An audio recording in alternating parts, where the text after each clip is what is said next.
Hello, আসসালামু আলাইকুম। তো আজকেও আমি রান্নার ব্লগ নিয়ে চলে আসছি। তো আজকে হচ্ছে আমি রান্না করব বাসি মাছ দিয়ে হচ্ছে লেবু পাতা দিয়ে ঝুরঝুরি রান্না করব, ঝুরা মাছ রান্না করব। তো হচ্ছে আমি মাছগুলাকে মাছগুলার কাঁটাগুলো বের করে নিয়েছিলাম, তারপরে মাছগুলো আমি আধা ভাঙা করে রেখে দিয়েছিলাম। এখন হচ্ছে আমি এখানে পেঁয়াজ মরিচ অ্যাড করে এটাকে ভালো মতন একটু ভেজে নেব। ভাজার পরে এখানে হচ্ছে আমি পানি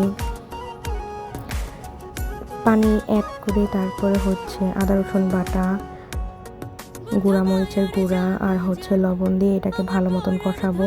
কষানোর পরে হচ্ছে আমি লেবু পাতাও অ্যাড করে দেব। তো যারা যারা এই খাবারটা খান নাই অবশ্যই একবার হলেও ট্রাই করবেন, কারণ হচ্ছে এটা এত একটা মজার একটা খাবার। কেউ এটা দিয়ে অনায়াসে এক প্লেট ভাত খেতে পারবেন।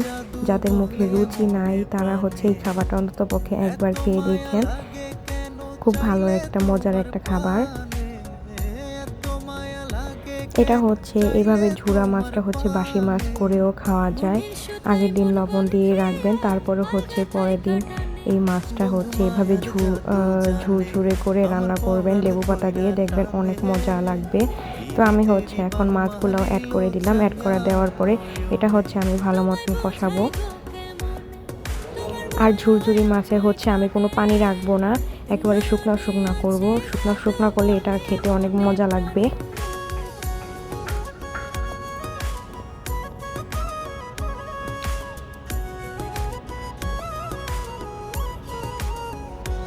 তো দেখেন আমার রান্নার কালারটা কেমন হয়েছে, জোস।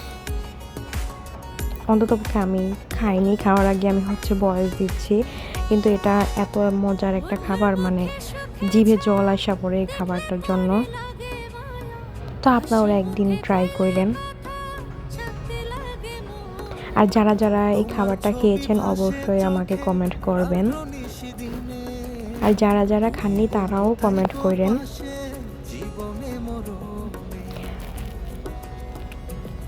আমি বলবো এটা একটা বেস্ট খাবার। যাদের মুখে রুচি নাই, যারা খাবারের প্রতি অনীহা, তাদেরকে এই খাবারটা মানে এই মাছ ঝোড়াটা দিয়ে একবার খেয়ে দেখবেন যে অনেক মজা লাগে। তো এটা হচ্ছে আমার হয়ে গেছে।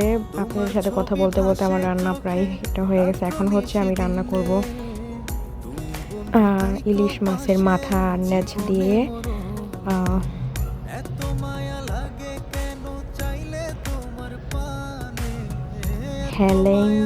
হেলেঞ্চা শাক। আমি ভুলে গেছিলাম। তো এটাও হচ্ছে আমি সেম প্রসেসেই একটু তেল দিয়ে তারপর পেঁয়াজ আর মরিচ দিয়ে হালকা বাদামি একটু করে তারপর হচ্ছে এখানে হচ্ছে আমি পানি অ্যাড করে দেব।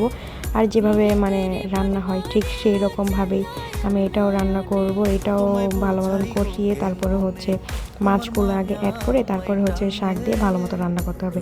এভাবে আপনারা রান্না করে খেয়ে দেখবেন।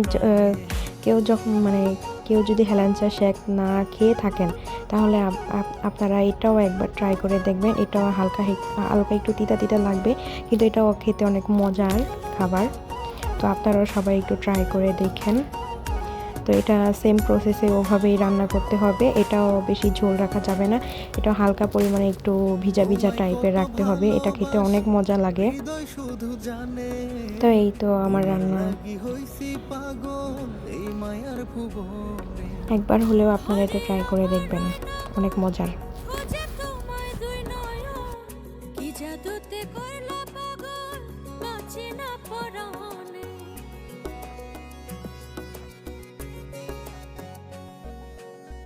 তোমায় কত ভালোবাসি হৃদয় শুধু জানে, তোমার লাগি হইছি পাগল এই মায়ার ভুবনে।